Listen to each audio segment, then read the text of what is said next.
Oi, gente, tudo bem com vocês? Bem-vindos a mais um vídeo aqui do canal. Hoje nós vamos conversar um pouquinho sobre o livro Opúsculo Humanitário. Essa aqui foi uma releitura. Eu já tinha feito a leitura desse livro aqui há uns 4 ou 5 anos atrás, e um vídeo completinho sobre a vida e obra da Nízia Floresta. Então, se você aí vai fazer alguma prova de vestibular, algum teste, enfim, você quer saber mais não somente sobre esse livro, mas também sobre o contexto da Nízia, quem foi ela, né, coisas que os seus professores pediram, eu acho que vale super a pena vocês conferirem aquele vídeo. Eu vou deixar o link aqui na descrição e também nos cards ao término do vídeo.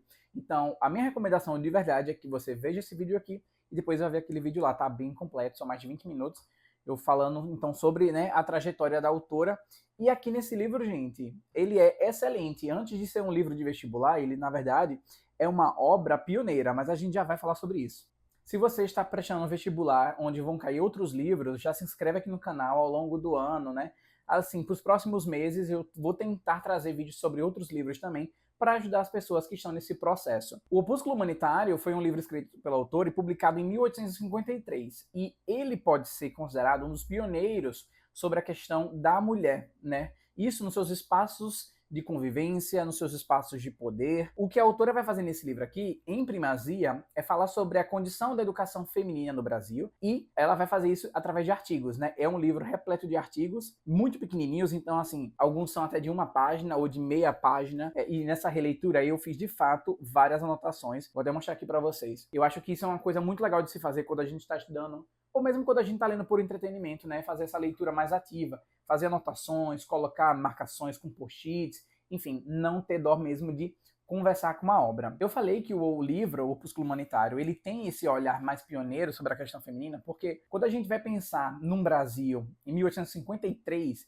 a gente tem que lembrar que nós estamos falando de uma mulher que tinha o privilégio de poder transitar em muitos desses espaços, querendo ou não de poder, né, à época, mas que usou bem do seu privilégio, né? Então, a Nízia Floresta, ela foi uma mulher que conseguiu estar em lugares de prestígio, né? Ela sempre foi uma mulher dada às letras, né? A sua filha também, tempos depois, mas isso aqui é um tema para o vídeo lá da biografia da vida e obra. Ela vai passar um tempo na Europa, então ela sempre foi uma mulher muito, eu não queria dizer à frente do seu tempo, mas é um pouco disso, mas sempre foi uma mulher muito ligada com a produção cultural, com a produção filosófica, e ela vai de fato traçar comparativos com o que estava acontecendo na Europa, né? No início dos primeiros artigos ela vai falar como era a educação feminina na Alemanha, na Inglaterra, nos Estados Unidos, que ela também tem uma certa crítica, e ela vai inclusive elogiar as alemãs, e aqui no Brasil ela vai olhar para o nosso país e vai pensar, caramba, estamos realmente aí com um déficit de muito tempo. Então, além da educação feminina, quais são os outros lugares que a Nízia Floresta vai pensar essa mulher? Bom, em primeiro lugar, no direito,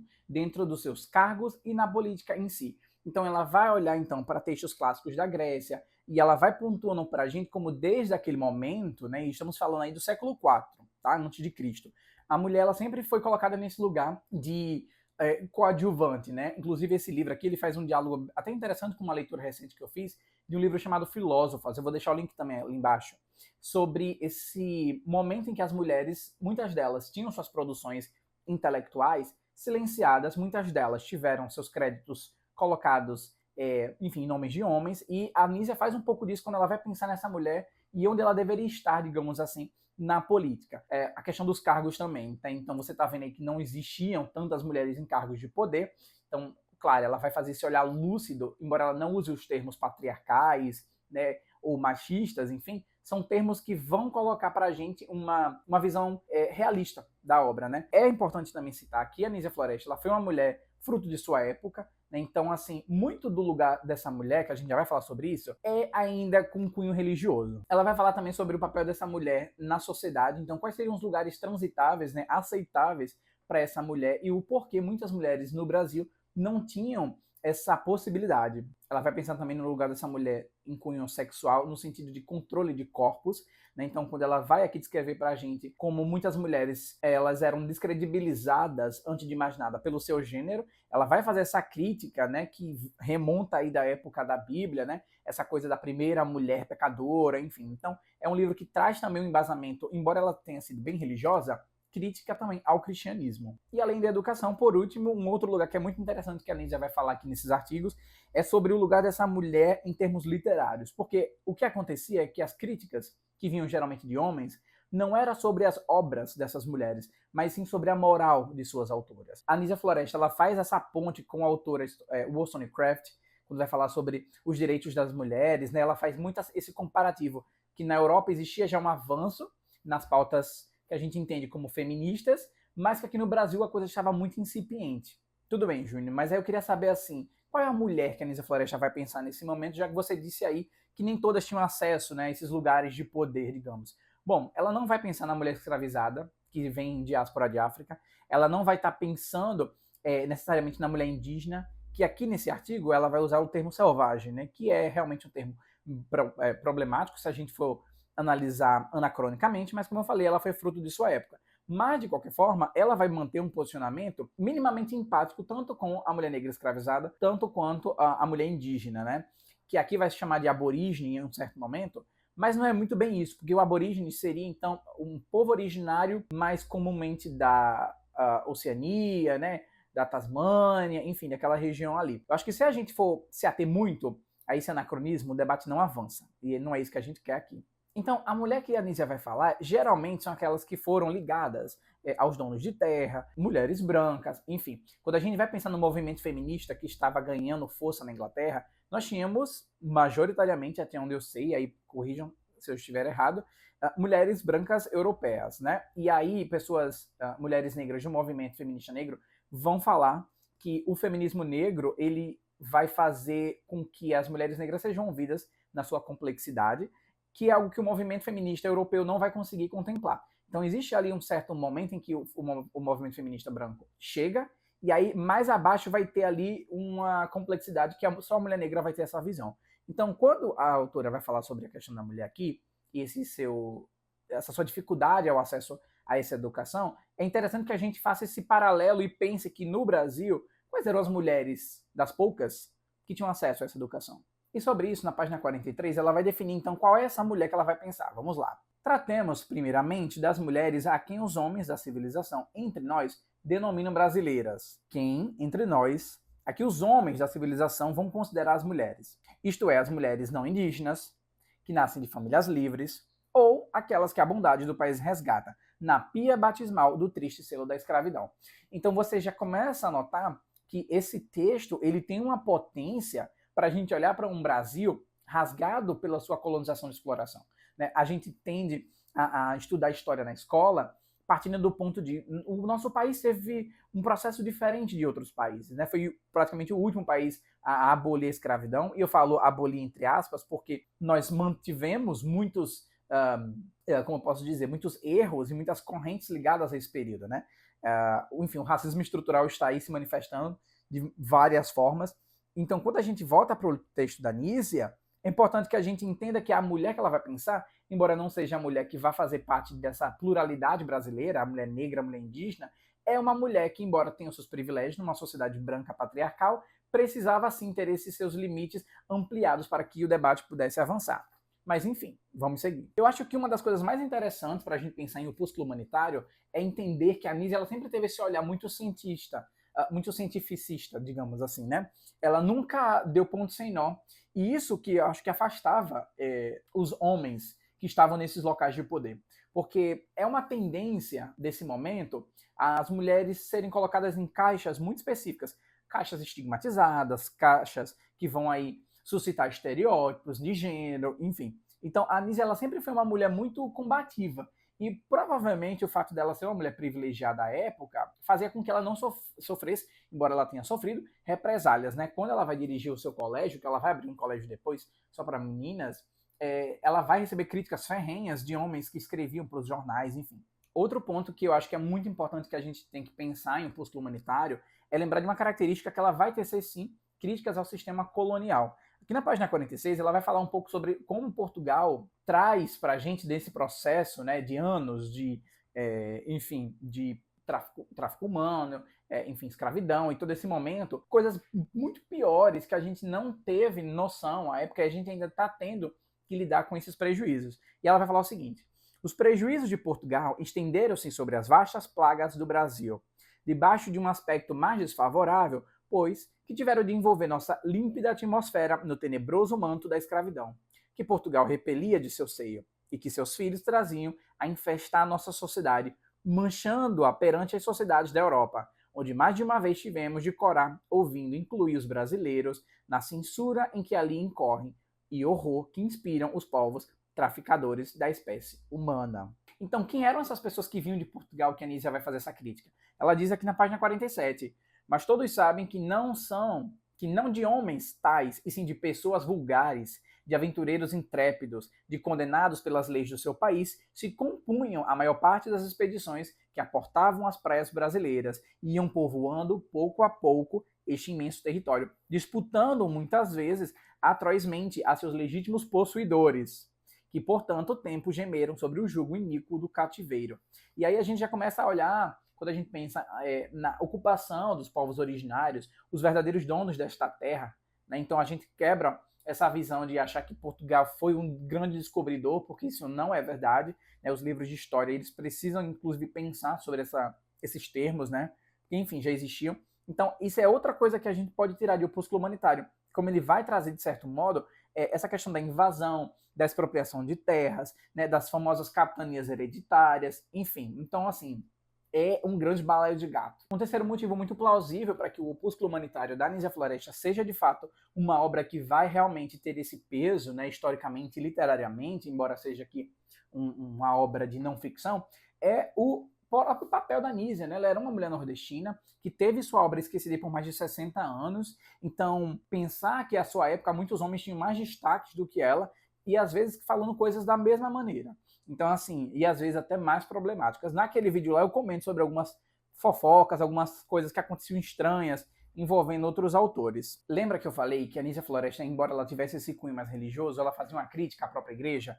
E aqui na página 19 ela falava uma coisa que é o seguinte: olvidavam que a sabedoria do Eterno, na última de suas criações, quando formou a admirável máquina do universo, harmonizando todas as suas partes entre si, deu ao par ditoso que devia ser o tronco do gênero humano, o mesmo sentir, a mesma inteligência, as mesmas prerrogativas, homem e mulher. O homem, ainda semi-selvagem, arrogou a si a preeminência da força física e tudo lhe foi submetido, a moral, assim como a inteligência da mulher, que ele quis permanecesse sempre inculta, para que mais facilmente desempenhasse a humilhante missão em que a destinava. Então a gente tenta pensar de onde seria a origem desse pensamento retrógrado, de uma divisão dos papéis, né, em gênero. Então, naquele livro das filósofas, as duas autoras elas vão discorrer sobre isso, e aqui a Anísia já traz, né, essa reflexão. Por que a sociedade fazia essa divisão de gênero e quais seriam as consequências dessa divisão? E aqui, claro, ela vai falar sobre educação, mas a gente consegue interpretar de várias formas, né? Então, olha que incrível imaginar que uma autora vai ter escreveu algo sobre isso em 1850. É muito absurdo. E uma coisa que eu queria falar com vocês é, então, beleza, a Anísia, ela vai fazer essa crítica ao sistema educacional, ela vai fazer uma crítica aí ao sistema colonial e como ele mais atrapalhava do que ajudava, e aí é uma discussão muito mais profunda isso aqui, mas não vou entrar no mérito, e aí ela vai fazer algumas sugestões, né, e eu vou ler para vocês algumas sugestões em relação ao papel da educação nesse processo de emancipação da mulher. A primeira, ela vai falar sobre como é importante que a mulher primeiro tenha autonomia para escrever o que quiser. Embora, ao longo do texto, a gente vai entender que esse escrever o que quiser ainda tem um cunho moral, era sobre essa mulher de bem, mas ainda assim era uma liberdade mesmo que mínima, né? Na página 93, ela vai falar sobre uma mulher chamada Selena, né? E aí ela diz: Selena, tal era o seu nome, adquiriu bem depressa nesses exercícios uma destreza cujos progressos eu admirava. Se as mulheres são em geral fracas de corpo e espírito, é menos pela natureza que pela educação. Nós alentamos nelas uma indolência e uma inatividade viciosa que falsamente apelidamos delicadeza, em vez de fortificar-lhes o espírito por meio dos severos princípios da razão e da filosofia, só se lhes ensina as artes inúteis que alimentam a moleza e a vaidade. Então, se você quer que a educação melhore, então você dê ferramentas, né? Fomente ferramentas para que essas mulheres consigam chegar a se desenvolver, a continuar produzindo intelectualmente. Ela faz essa crítica assim abertamente a quem quiser ouvir. Ela também vai dar outra sugestão, que é a importância, né, à época, olha só, de reformar, né, como era preciso reformar o ensino público e privado. E ela vai dizer aqui na página 64. Em todos os pontos do Brasil, qualquer homem ou mulher que saiba ler, embora não seja no português classicamente belo de A herculano, e tem meios de montar uma casa de educação, julga-se para logo habilitado a arrogar o título de diretor de colégio, caricaturando, o que na Europa ilustrava, assim se domina. Nenhum exame em regra se exige desses educadores da juventude, que terá de fazer um dia a glória do nosso país. Aí você já imagina, aí você liga com o momento em que ela vai descrever que no país da gente, chegavam pessoas das mais diversas, e muitas delas eram pessoas que estavam devendo coisas na Europa, pessoas fugindo da Europa, e vamos pensar que, assim, dentro de um sistema onde o capital está rodando, tudo vai girar em torno de dinheiro, certo? De produção. Então, assim, era quase um comércio. Ela chega a citar aqui em um dos artigos que muitos desses homens que vinham da Europa, eles tentavam fazer seus comércios dentro dos portos, mas não davam certo. Então, eles começavam a abrir escolas. Então, você já vê uma despreparação daqueles que estavam à frente dessas instituições. Enfim, essa é a primeira crítica, né? Aqui na página 36 ela complementa isso, né? Então, além dos diretores serem péssimos, a maioria deles, né, que não eram preparados, ela vai falar o seguinte: debalde esperarão os pais que tal fizerem os devidos progressos destes princípios, se os mestres não possuírem as qualidades indispensáveis para preenchermos encargos do magistério. Então a crítica aqui não era somente aos diretores, mas sim aos professores, né? A figura ali que estaria ensinando. Então você reforma, você qualifica, mas a que custo? Será que era uma prioridade à época? Enfim, ou será que tudo tinha um cunho comercial por si só? E aí outra coisa que a Anísia Floresta vai fazer uma sugestão e crítica é sobre o pensar sobre as práticas de castigos nas escolas, né? A famosa palmatória. Aqui na página 49 ela vai dizer o seguinte: as escolas de ensino primário tinham antes o aspecto de casas penitenciárias do que de casas de educação. O método da palmatória e da vara era geralmente adotado como o melhor incentivo para o desenvolvimento da inteligência.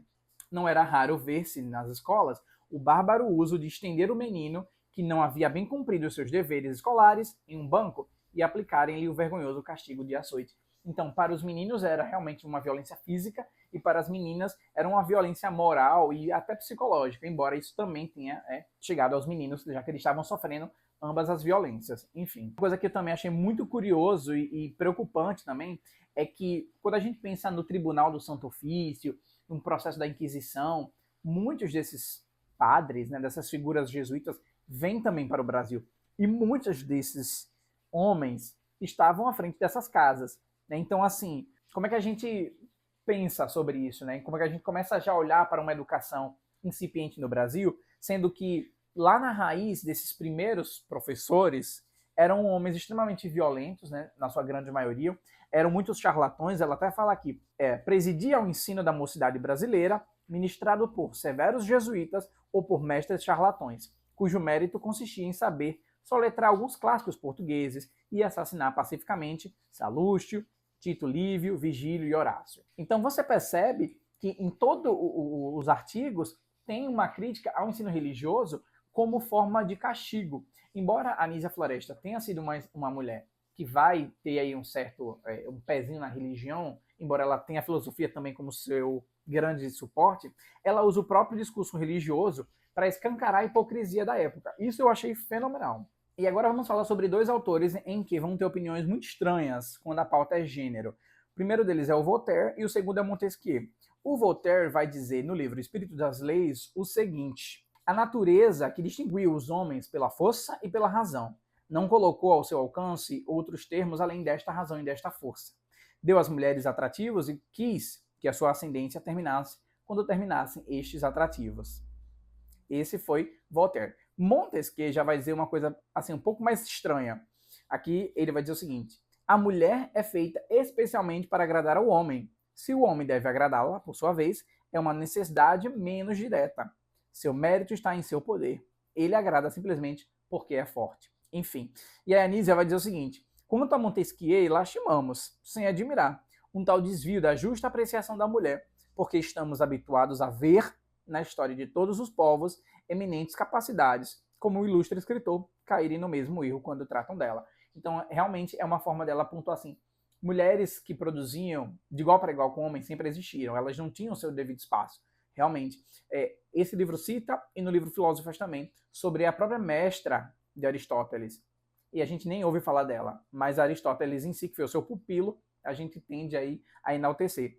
Enfim, realmente Aristóteles foi um grande autor, mas aí quando a gente olha para gênero, olha como isso era muito definidor, né, da própria presença nos espaços. Enfim. E agora, né, vamos já se encaminhar para o final do vídeo, mas a gente está pensando também sobre a própria educação no Brasil, né? A autora, ela vai fazer uma crítica, né, aqui no Opúsculo Humanitário, ao próprio governo. Na página 41, ela diz o seguinte: povos do Brasil, que vos dizeis civilizados, governo, que vos dizeis liberal, onde estará a doação mais importante dessa civilização, desse liberalismo? Nada, porém, ou quase nada, temos visto fazer-se para remover os obstáculos que retardam os progressos da educação das nossas mulheres, a fim de que elas possam vencer as trevas que lhes obscurecem a inteligência e conhecer as doçuras infinitas da vida intelectual, a quem tem direito as mulheres de uma nação livre e civilizada. Embora a Anísia fizesse aqui no Opúsculo Humanitário uma crítica ao governo, ela tinha totalmente noção que tudo isso, todas essas mudanças, toda essa vontade de que as coisas mudassem ia levar tempo, né? E aí ela vai dizer o seguinte: não nos embala a vã pretensão de operar uma reforma no espírito de nosso país, por demais sabemos que muitos anos, séculos talvez, serão precisos para desarraigar herdados preconceitos, a fim de que uma tal metamorfose se opere. Esperamos somente que os zelosos operários do grande edifício da civilização em nossa terra atentem para os exemplos que a história apresenta, de quanto é essencial aos povos para afirmarem a sua verdadeira felicidade ou associarem a mulher a esse importante trabalho. E a esperança de Nísia fica muito claro quando ela vai dizer aqui na página 65 o seguinte: um dia rairá mais propício para nós, em que os escolhidos da nação brasileira se designem de achar a educação da mulher um objeto importante para dele ocuparem-se com circunspecção que merece. E é assim que eu vou deixando para vocês, então, a recomendação do Opúsculo Humanitário. Esse aqui é um livro que, embora vá tratar a questão indígena, né, e a questão da mulher negra escravizada de uma maneira estranha, por, enfim, estarmos, né, dentro de uma época onde a vivência era ali a realidade, não é descredibilizado de forma alguma, tá? A Anísia Floresta, ela é uma autora de mão cheia, ela teve aí muito tempo, enfim, para pensar essas questões e fazer esses diálogos de cunho filosófico intelectual. Então, o Opúsculo Humanitário é uma obra que deveria ser, sim, lida por mais pessoas. Se você vai fazer uma prova, lê esse livro. Inclusive, você já encontra uma edição até mais nova que essa. Essa aqui é da coleção Escritoras do Brasil, do Senado Federal. Mas já está rolando uma outra aí na Amazon, por exemplo. É um livro que você lê bem rápido até. Eu demorei um pouco mais porque eu precisei fazer várias anotações, mas você consegue tirar muita coisa. Fica calmo na hora de fazer a prova, tenta pensar nessas questões de cunho social, essa questão da educação, os métodos que não dialogavam com uma posição violenta, enfim. Nísia Floresta é essencial e todo mundo deveria ler. E se você já leu o livro da Nísia Floresta, me conta aqui o que você achou de Opúsculo Humanitário. Eu vou adorar saber. Se esse vídeo lhe ajudou de alguma forma, se te deu uma clareada aí nas ideias, se inscreva no canal, ajude o meu trabalho. E, claro, não esqueça de assistir o outro vídeo sobre vida e obra. Eu acredito que vai te ajudar mais ainda, tá? Fica a dica. Então é isso. Eu vejo vocês no próximo vídeo e até a próxima. Tchau!